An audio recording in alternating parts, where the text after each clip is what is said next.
the book Sima Qian, History of China, from page 165 onwards. Goodness, where is my holder? Oh, that's not here. Let us try this box.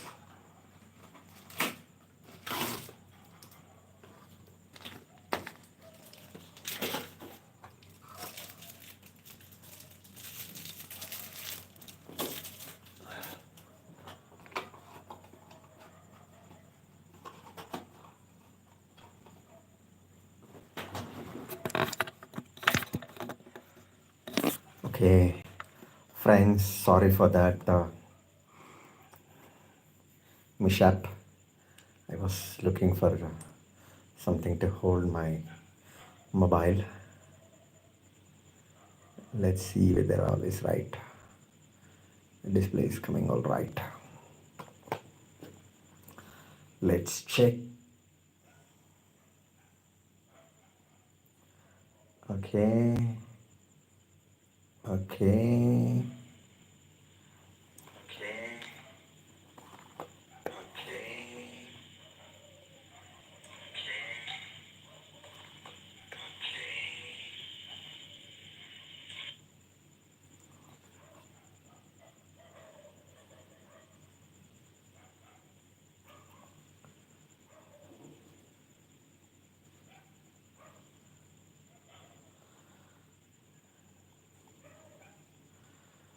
Okay, fine.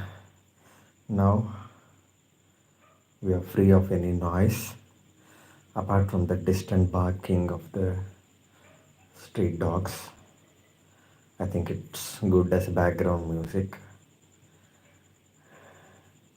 I don't think the dog barking is much of a disturbance. So we are at page 164. We'll start from here. Sima Qian displays great skill in his presentation of these dramatic scenes of debate and persuasion. In his biography of Li Su, in volume 87, he relates in full the long, overpowering speeches of the eunuch Chao Kao, which eventually forced Li Su and Hu Hai to consent to his plan to change the heir to the throne.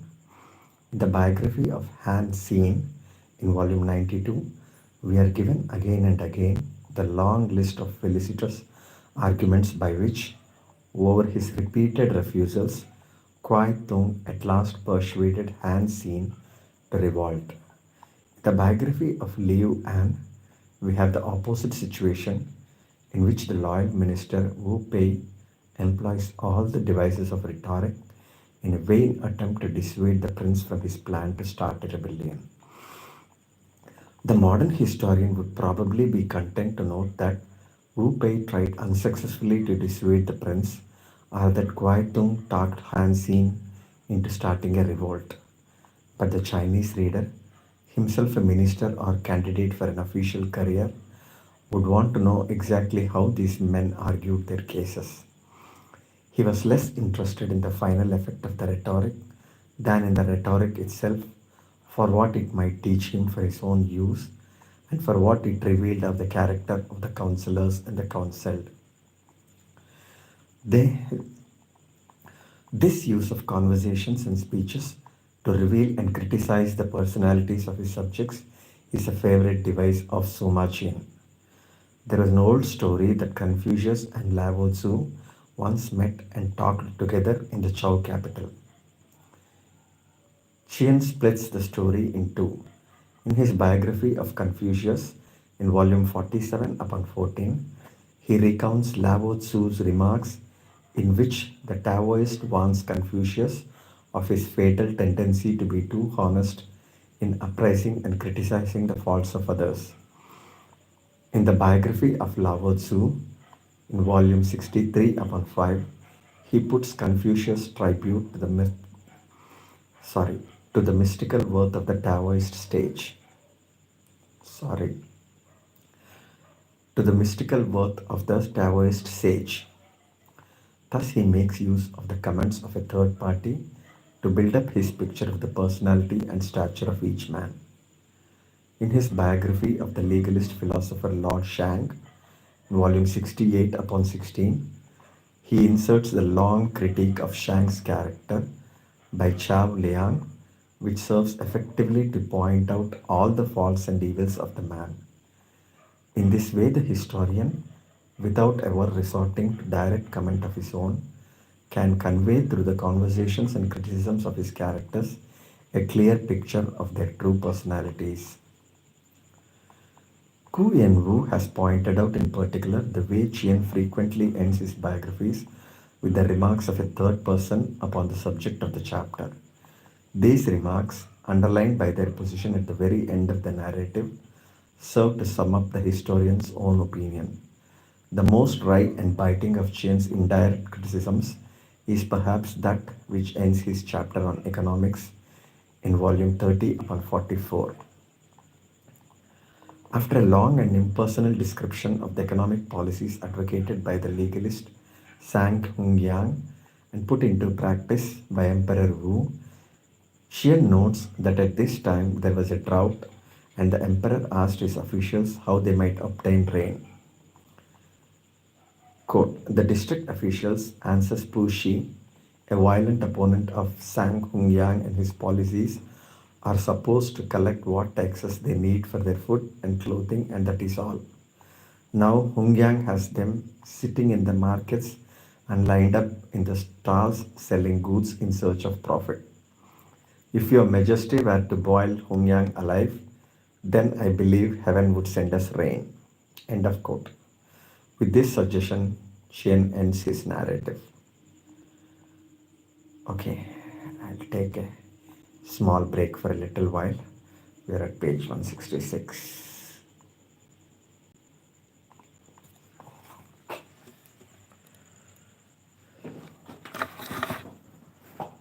This box is not working. It's making too much of noise. So let me put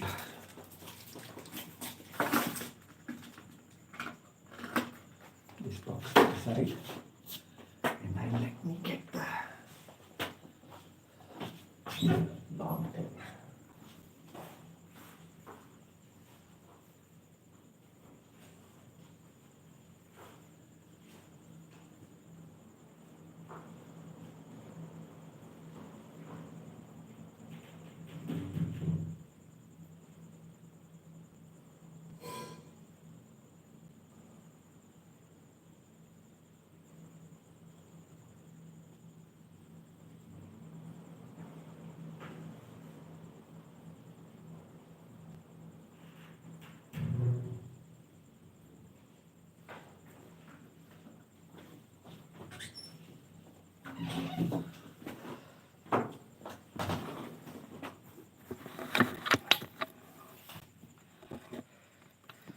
Okay, sorry guys, I had gone out to bring a different holder for my mobile.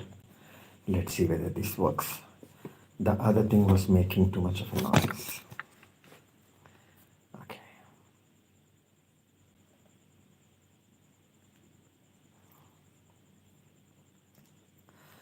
It is probably as useless to question the reliability of Qian's conversations and speeches as to ask the same question concerning the speeches of Herodotus and Thucydides. Those for the earlier periods we know Qian copied almost verbatim from his sources, for in most cases we have the sources with which to check.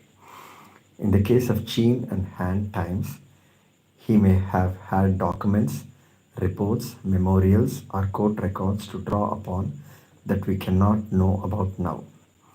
Some chapters, such as the biographies of the five sons of Emperor Cheng, volume 59, involve court investigations, trials, testimony of witnesses, etc., and may very well be based upon reports which were sent to the central government and preserved there where Qian could use them. But these explanations cover only a limited number of cases. How much did Sima Qian and Pan Ku or Herodotus and Plutarch, for that matter, know about what kings said to their concubines and eunuchs in the seclusion of palace chambers. In many cases, we may suppose almost nothing. Their reports of these conversations are probably based on no more than rumor, intuition, and art. But there is one interesting point to notice in the speeches of the Shi Qi. Very often, the Han orators, such as Shu Sun Tun in volume 99 or Yuan Ang, volume 101, in their speeches refer to historical events of the Qin and early Han. Events related earlier in the Shi Qi, but of so secret a nature as to make us wonder how even Qian knew of them. In the face of this fact, we must assume one of two things.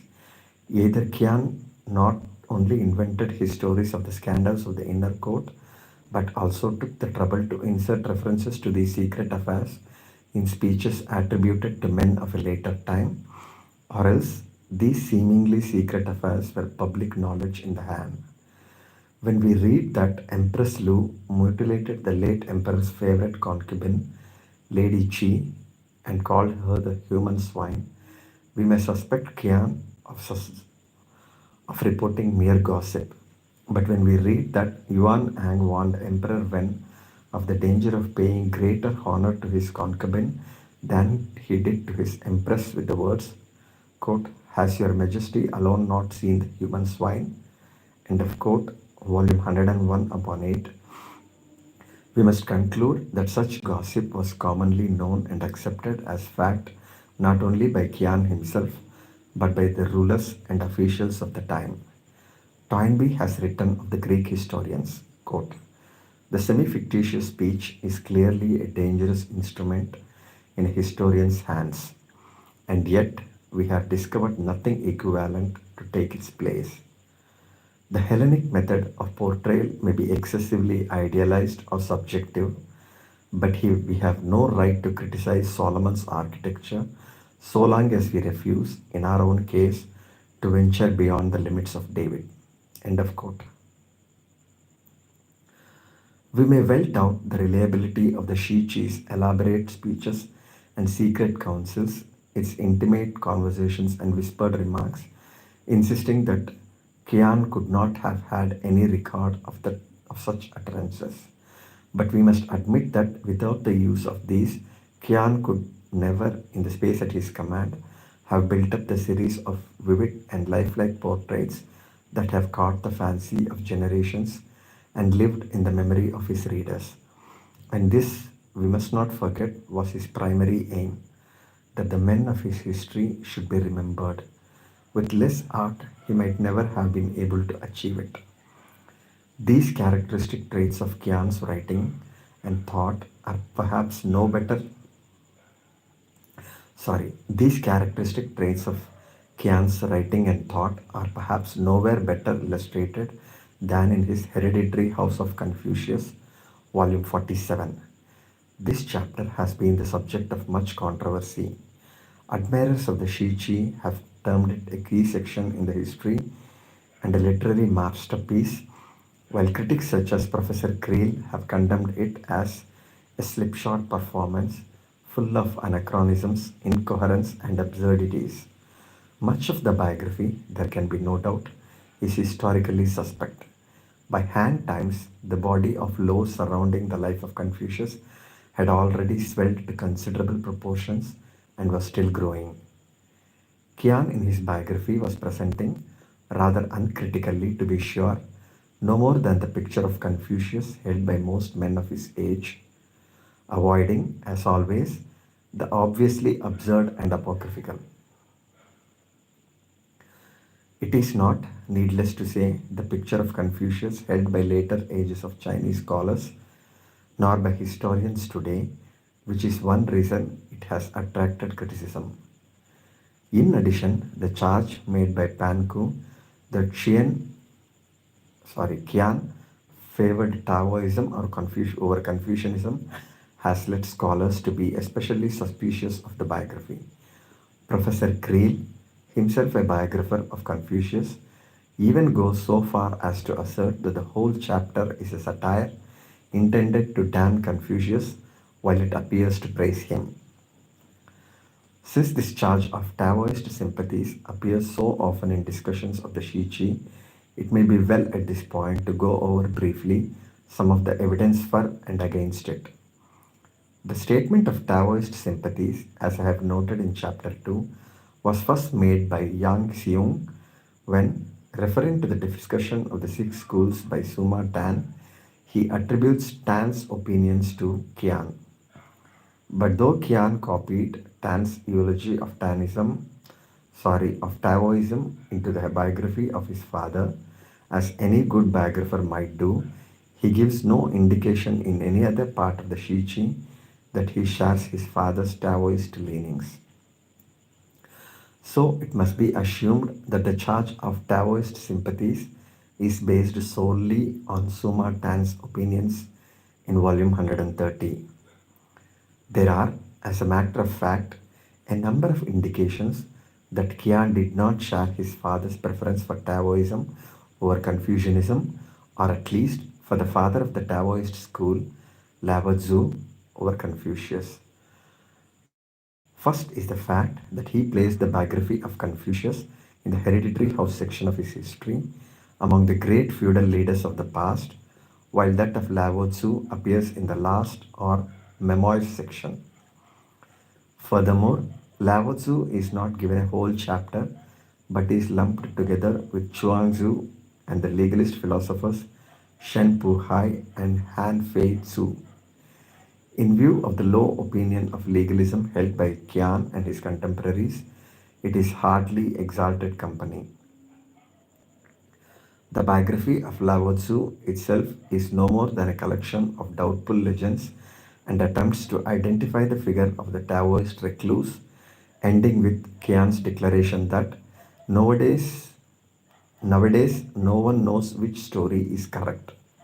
In other words, as Arthur Waley puts it, Sima Qian's biography of Lao Tzu consists simply of a confession that for the writing of such a biography, no material existed at all. A true admirer of Taoism, one feels, would have attempted to do better. Finally, we may compare the descriptions which Qian gives in his table of contents of the hereditary house of Confucius, volume 130 upon 43, and the chapter containing the biography of Lao Tzu, 130 upon 47. Confucius, quote, "The house of Chow had already declined, and the feudal princes acted according to their own selfish desires. Confucius grieved that rites and music had fallen into decay and disuse. He sought out and arranged the classics, making clear the way of the king, in order to correct the discordant age and turn it back to the right. He set forth his writings so as to constitute the institutions, usages, and laws for the whole world, handed down to posterity in the comprehensive records of the six classics. So I made the hereditary house of Confucius." End of quote. Lao Tzu, quote, "Li Er, through non-action he transformed himself. Through purity and stillness he made himself upright." End of quote. This description of Li Er or Lao Tzu is copied from the end of his biography. The remainder of the passage deals with Han Fei Tzu. We might continue this list with further passages evidencing Qian's very positive admiration for Confucius, though by no means for all Confucianists, and his coolness toward the Taoist philosophers, but this is sufficient, I believe, to demonstrate that unless one is prepared to discover incredible subtleties of meaning in Qian's writing, the old charge of Taoist sympathies may well be dismissed. With that ghost at least for the moment laid, let us return to the hereditary house of Confucius. This seems to have been the first attempt to write a full-length biography of the sage. Before Qian's time, there existed only scattered references to Confucius in the commentaries on the Spring and Autumn Annals, the anecdotes and sayings recorded in the Analects, and a number of stories concerning him in the ritual texts and the writings of Mencius, Sun Tzu, and other philosophers. Qian, by selecting what he wished from these various materials, was therefore able with considerable freedom to build up the picture of Confucius which accorded best with his ideas and those of his age. It is for this reason that the chapter is of such importance in a study of the thought and literary technique of the Shi. As a biographer, Qian seems to have been more interested in the failures of history, the tragic heroes of the past, than in the successes. Men such as Xiao Ho, Xiao Qian, Wei Qing, or Kung Sung Hung, who passed relatively uneven lives and died in their beds, respected and full of years, provided little to stir the emotions or draw the interest of the historian, and their biographies are accordingly rather flat and colorless. It was the tragic tales of men like Wu Zhu, Xiang Yu, Chua Yuan, or Chia Ai that aroused his sympathy and called forth his best writing. It is not surprising, therefore, that he should make of Confucius a tragic hero in the same pattern as these others. The principal themes of his biography of Confucius, as of those of his other tragic heroes, are despair, frustration, and the animosity of an evil age. Understandably, later critics have mistaken this picture of Confucius, the misfit and the failure, as proof of a basic hostility on the part of Qian towards his subject. But such a view, I believe, represents a complete misunderstanding of what Qian was trying to do in this chapter. Like so much of the Qi, the biography of Confucius is essentially a dramatic piece of writing which falls naturally into a definite series of scenes and acts. It begins with a recital of the ancestry of Confucius, his birth, childhood, and early years up to the age of 50. In this first section are introduced all the principal themes which dominate the chapter, the disappointment which Confucius meets in his efforts to enter an active political career, the moral chaos and degeneration of his time, and the hostility of his contemporaries toward him and his ideas. Of particular importance is the scene of the meeting between Confucius and Lao Tzu in the Chao capital. Lao Tzu, seeing Confucius off on his journey home, advises him not to be so outspoken in his criticisms of others, warning him of the danger that awaits one who is too frank in exposing the faults of men. Later scholars who prefer to imagine Confucius as a sage without flaws have been offended at the implication that Confucius should have any such failings and find it darkly significant that the criticism should come from a Taoist patriarch. Yet, the entire remainder of Qian's biography of Confucius is a revelation of the consequences of this flaw, the unfortunate proclivity for criticizing others too openly. No matter how much he admired his subjects, Qian never failed to point out the flaws of character that so often hastened their downfall. Mencius failed because of the untimeliness of his ideas. His ways are unsuited to the times. Volume 74 upon 4. Chu Yuan was defeated by his own boastful arrogance. No one but myself could do this. Volume 84 upon 3. In the same way, Qian reveals the flaw that was to contribute so much to Confucius' failure. He who exposes the faults of others endangers himself. Volume 47 upon 14. Without this key to the personality of Confucius, which Qian gives the reader through the words of Lao Tzu, we might be at a loss to understand why he met with such opposition and failure in his lifetime.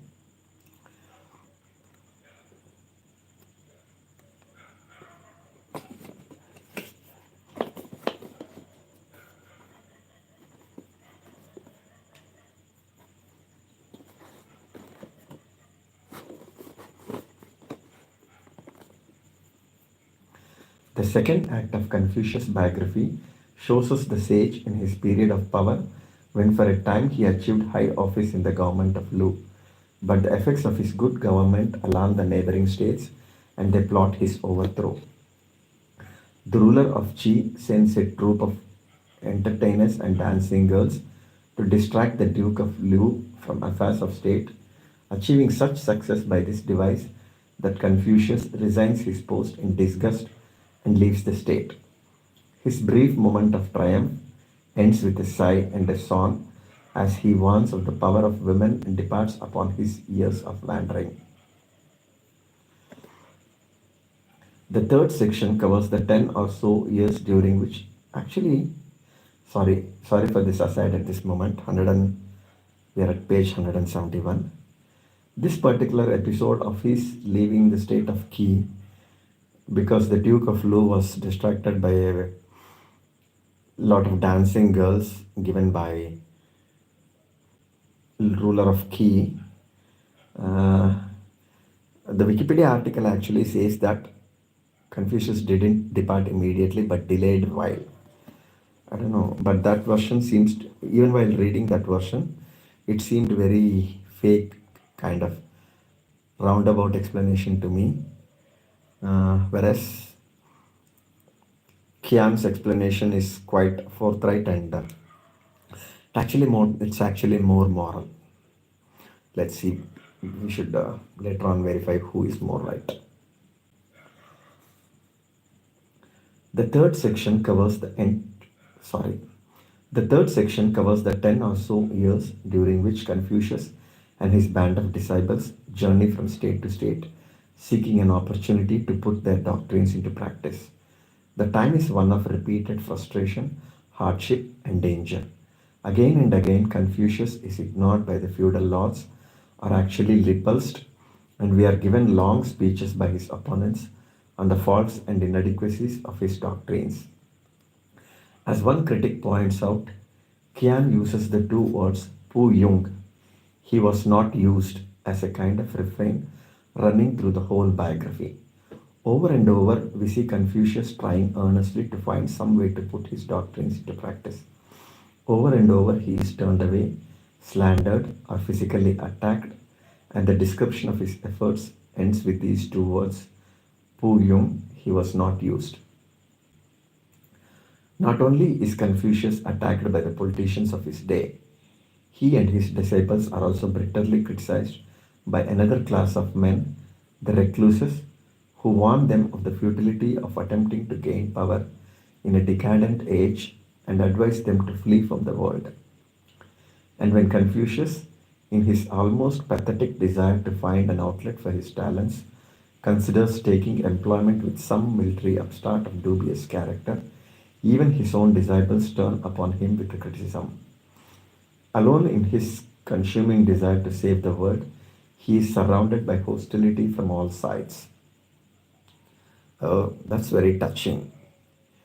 Actually, this picture reminds me of the modern stance of the public intellectual as against those of the reclusive academics and philosophers who are quite content with their books and articles and the delusion that they are going to be there in posterity, contrasted with the public intellectual who is actively trying to change the world at this moment also and not just the future. Quite interesting. I have, at this point, I'm really beginning to appreciate Confucius a lot.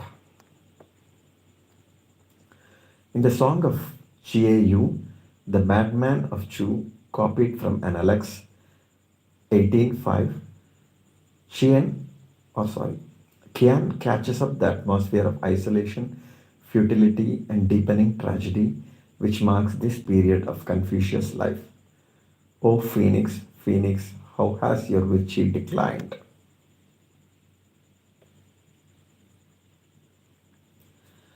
It is in this section also that we find Confucius described by the men of Cheng as a homeless dog. Volume 47 upon 42. Goodness, Wikipedia hasn't quoted this kind of sentence. It's a very illuminative expletive used against Confucius, but Wikipedia entry doesn't have this word at all. Probably, I think the Chinese scholars must have expunged it from Wikipedia article because it gives a very negative. This is one of the most colorful images used against Confucius. And like all traditional historians of China in China, they must have used their ability to expunge this phrase, if it all it was ever quoted in Wikipedia from Wikipedia. I guess I should put this in Wikipedia sometime. The incident is not original with Qian, for we find it in the Han Shi Wai Chuan, volume 9 upon 10a.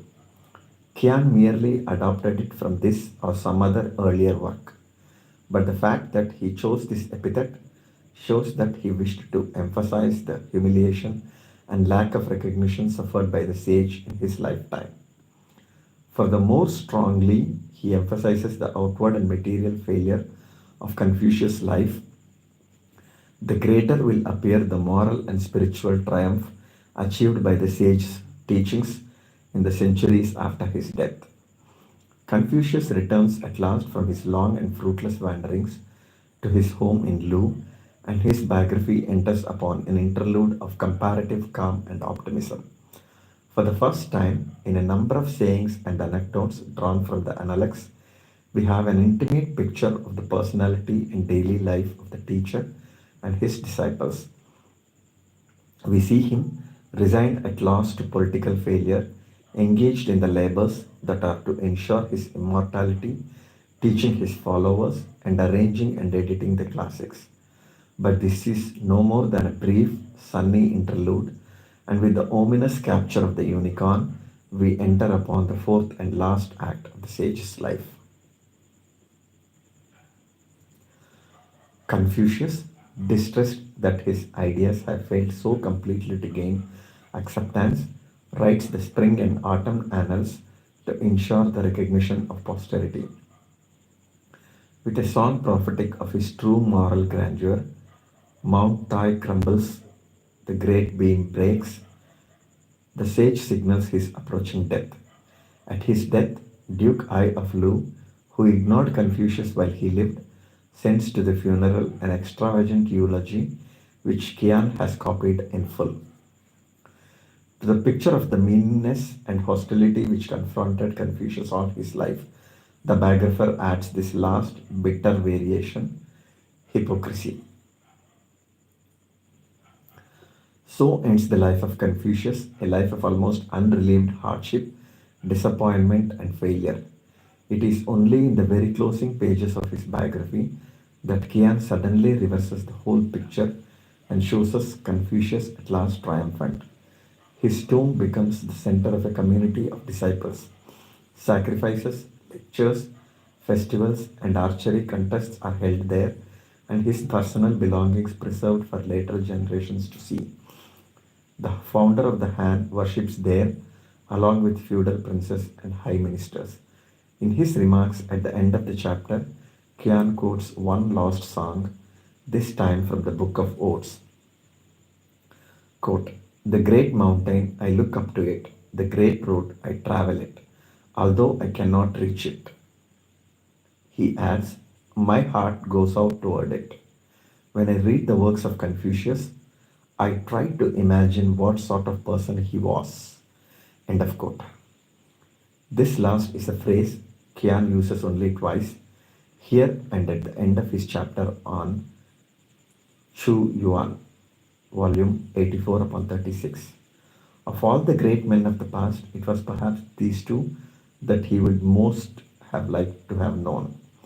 He then relates how he himself visited the mortuary temple of Confucius, viewing the carriage, the clothes, and other belongings of the sage, and wandering about, unable to tear myself away.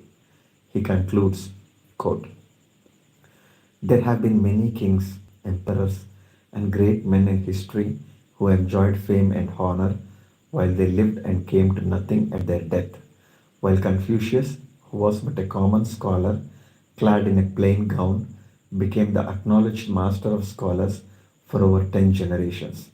All people in China who discuss the six arts, from the emperors, kings, and princes down, regard the master as the final authority.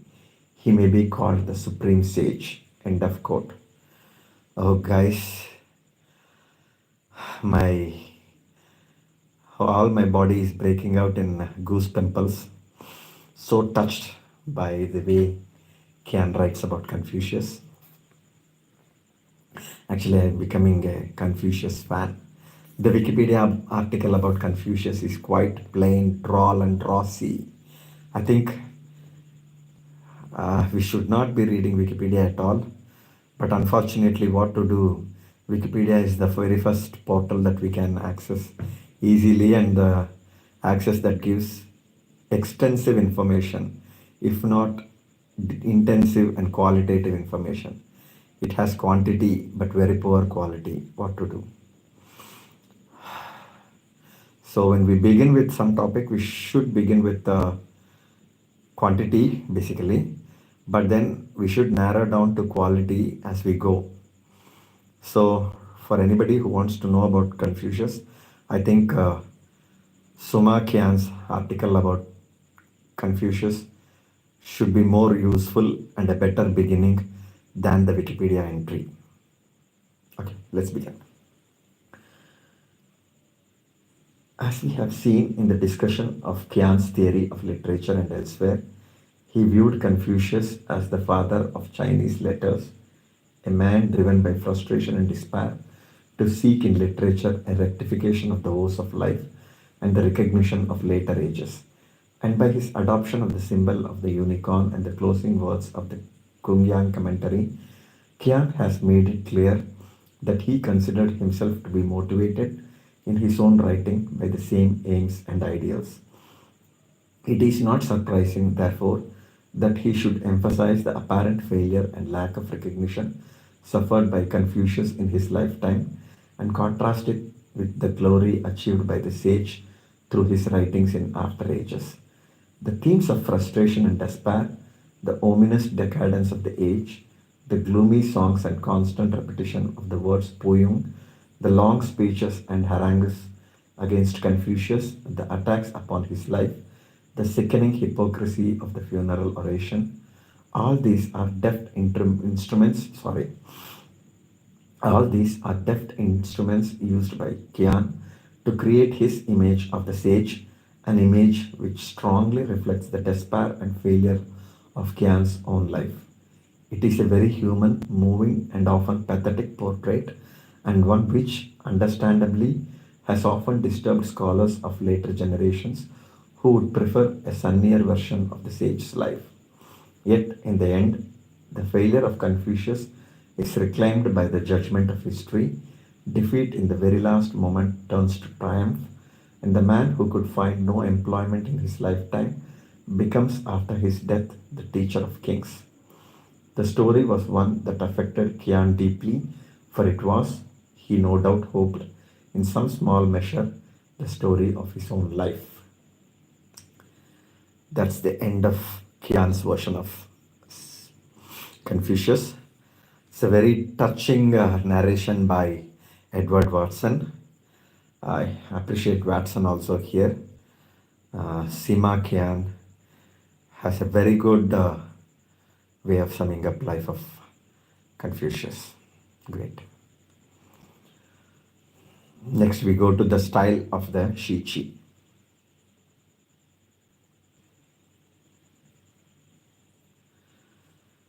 The style of the Shiqi.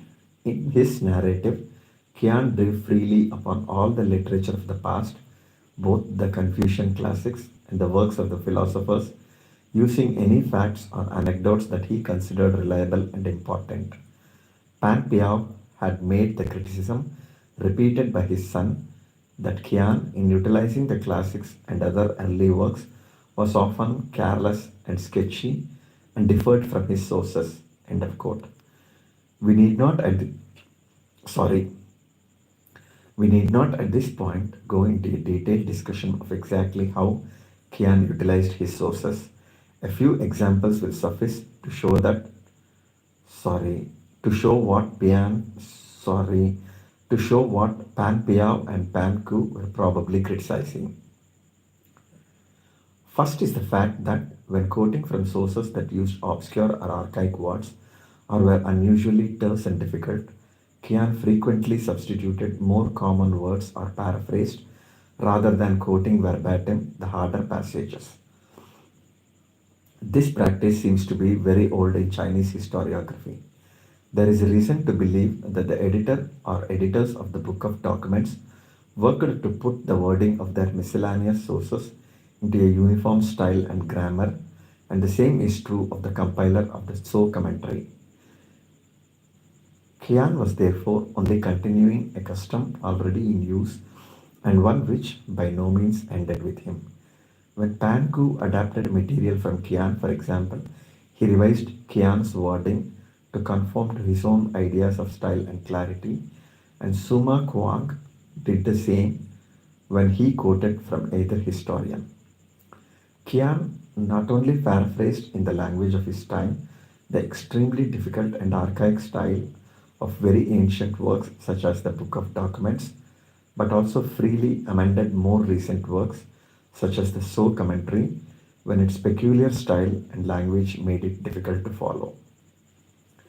His aim was obviously to make his own work as easy to read as possible without doing violence to the meaning of the original, but that he should have used the canonical books at all as sources inevitably drew criticism, especially in later ages when the classics acquired an aura of sanctity not unlike that which has surrounded the Bible in the West. The Su Sun reprimands Qian for breaking up and scattering through his narrative passages from the documents that So and the Analects, which, he says, violates the original beauty of their form, as cutting up brocade to make garments violates the beauty of the original cloth. Occasionally, Qian added to his narrative events and accounts that do not appear in his sources as we have them today. The most striking example of this is the many fantastic and dubious tales which fill the hereditary house of Chow.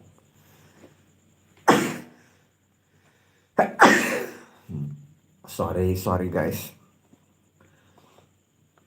As he indicates at the end of this chapter, volume 43 upon that 96, Qian was acquainted with an official of his time named Feng Wang Sun, who was a descendant of a ministerial family of Chow, and these tales, which do not appear in older accounts of the state, may have come from this man, though it is hardly to his credit that Qian included them in his history.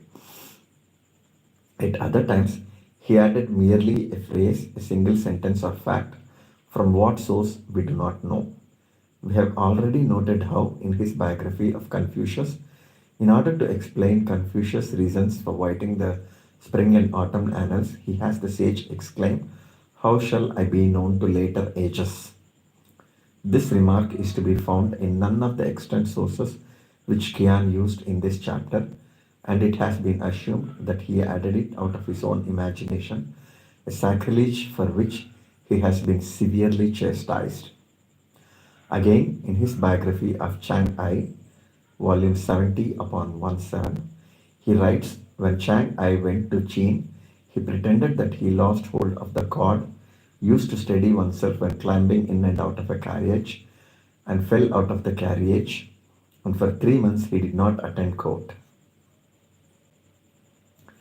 But Qian's only known source for this chapter, the intrigues of the warring states, Qin 2, 3 upon 16a, merely says when Chiang Ai arrived, he said he was ill and did not attend court. Where Qian got his more detailed account, whether from some written source now lost or from popular story, we do not know. Another point to be noticed in Qian's writing is his frequent carelessness about names and birthplaces. Pan Piao comments on this defect, noting that Qian occasionally failed to give the full birthplace even of men who were his contemporaries or forgot to record their full names at the beginning of their biographies. This carelessness, though hardly a major fault, makes his work hard to read, as in the hereditary house of Wu, where, after referring to Wu Su Su, he suddenly mentions a Wu Yuan without explaining that the two are the same person. Pan Piao generously attributes this defect to Qian's lack of time, and indeed, considering the clumsiness of writing materials in Qian's day and the official duties that must have constantly pressed him, we may not wonder at such oversights. Fortunately, the historians of the Pan family were allowed to work under more leisurely and favorable circumstances, and they established the practice, followed in later prehistorical works, of carefully recording at the beginning of each biography the full name and birthplace of the subject. This impression of rapidity, if not actual haste, in Qian's work is borne out by the whole style of the Shi Chi. His writing is surprisingly direct. As Panku remarks, he discourses without sounding wordy. He is simple without being rustic. Qian was very sparing in his use of such literary devices as parallelism, metaphor, and symbol. Compared to the polished, high-sounding phrases of his predecessor Kia Wan or his contemporary Suma Xiangzu, his prose seems almost plain. In Han times, the writing of essays and poetic descriptions such as the Fu was extremely popular. These writings, like the philosophical works of pre-Han times, employed historical allusions, extended metaphorical or allegorical passages, or sometimes simply long lists of things such as trees, animals, buildings, etc., to achieve their rhetorical effect. Their purpose was not to tell a story, but to persuade, instruct, or merely dazzle. Qian himself was capable of writing this type of prose, as is shown by his beautiful and carefully written, sorry, by his beautiful and carefully composed letter to Jen Anne, with its balanced sentences, literary flourishes, and lists of examples from history. But he seems to have realized that this style, with its extreme attention to literary effect, sometimes at the expense of clarity and good sense, was not suited to the kind of narrative and discussion that he wished for his history. Instead, he developed, as Professor Naito has pointed out, a style quite different from anything his age had known or could even recognize for the new creation that it was. I hesitate to comment further on a subject as delicate and abstruse as Chinese prose style. But one thing may easily be noted about Qian's sentences.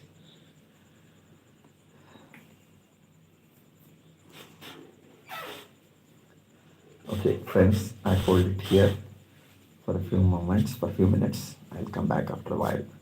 We are at page 177.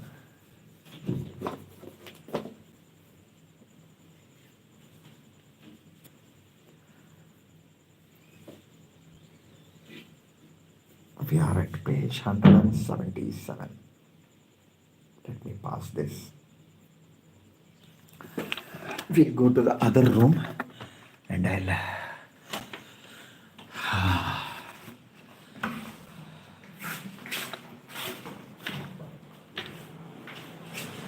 switch on the AC for a while. I've been boiling there.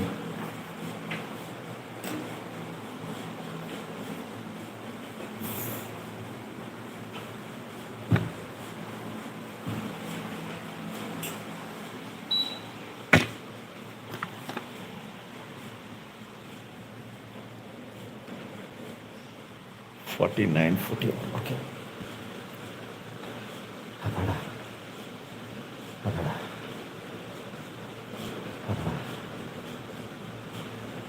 Let us cool the mobile as well as the body. I should cool both the mobile and my body should be cooled. The mobile is very hot and I am sweating profusely. So let's make sure that the mobile becomes cool. Until then, I'll take rest here.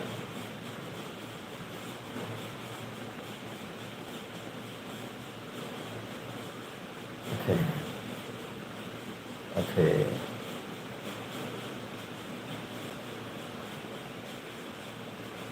So if any of my friends are there out there who might want to communicate with me, please do so. I'm free right now. You can call my mobile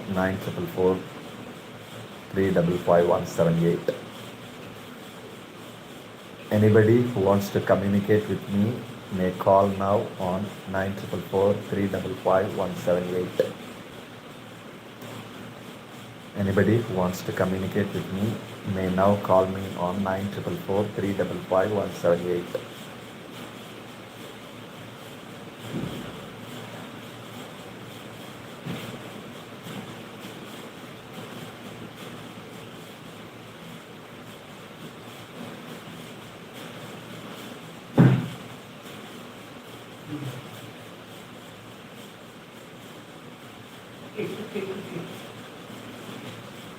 కుట్టినాయా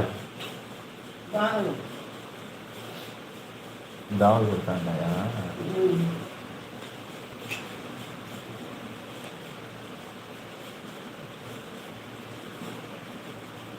ఆడ switch చేసేసి వచ్చినావా సరే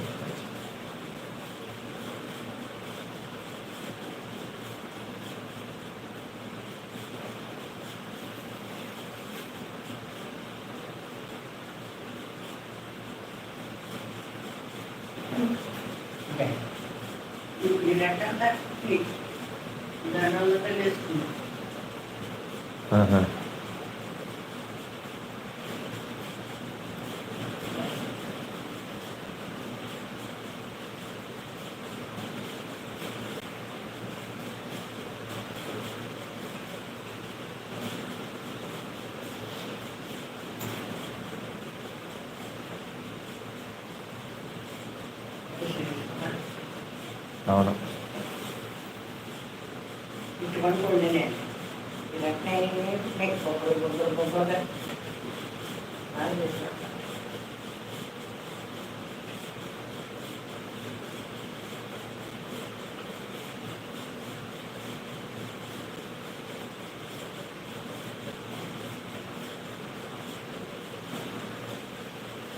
దాంట్లో చూసిన ఇవ్వండి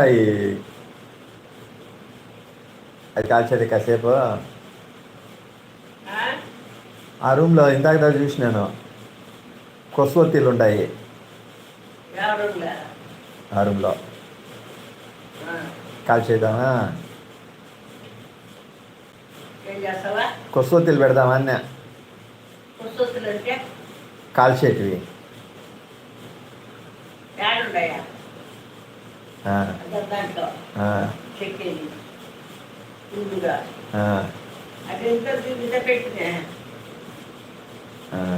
సరే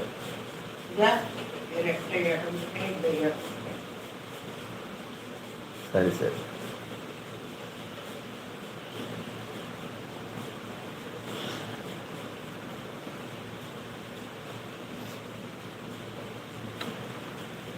లేవు కాబట్టి పెట్టలే అదే వచ్చేసింది.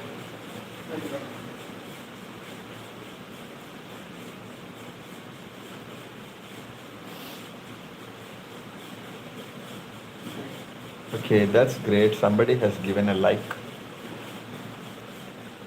Okay, let me invert the camera. So, put this way front. Let us see.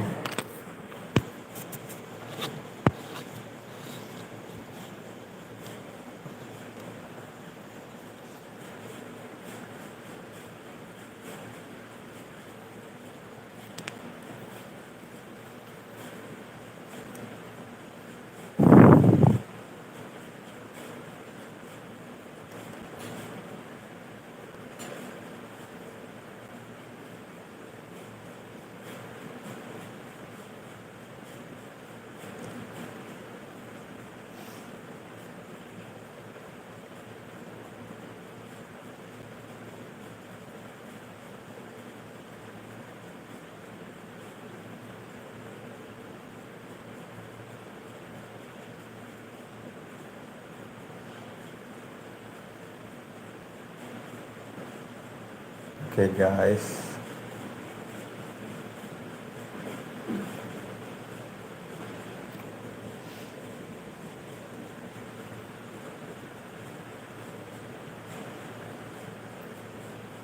Okay, whoever has given me a liking for this reading, thank you.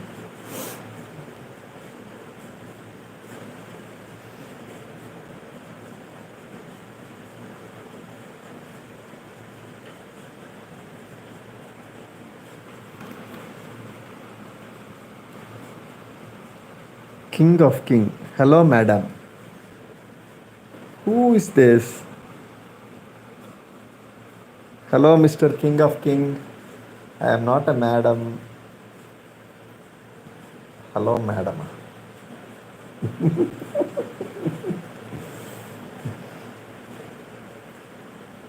That's quite funny.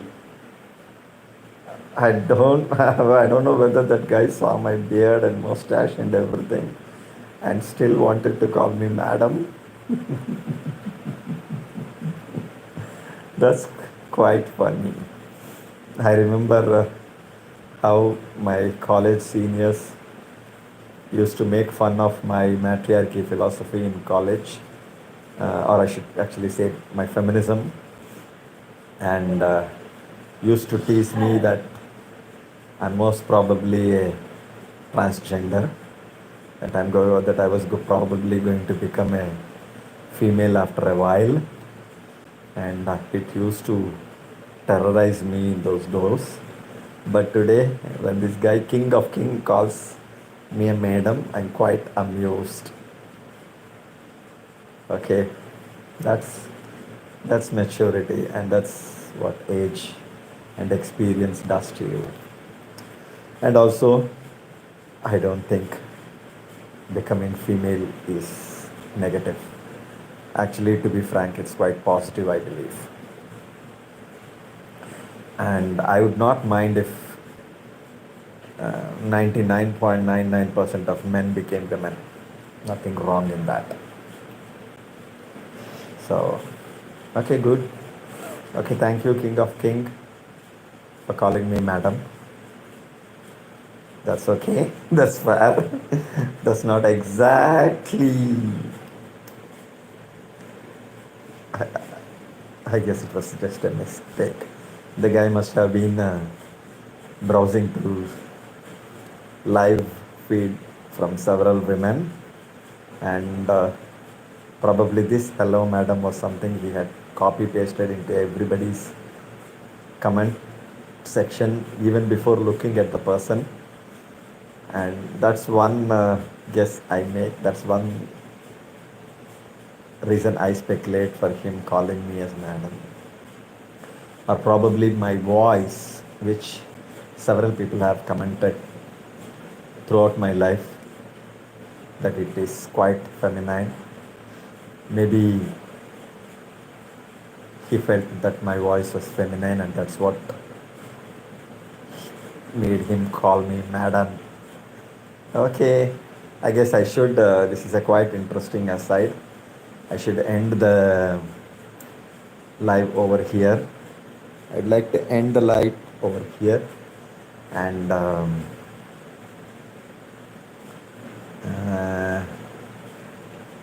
end the live here, and I'll resume after a while.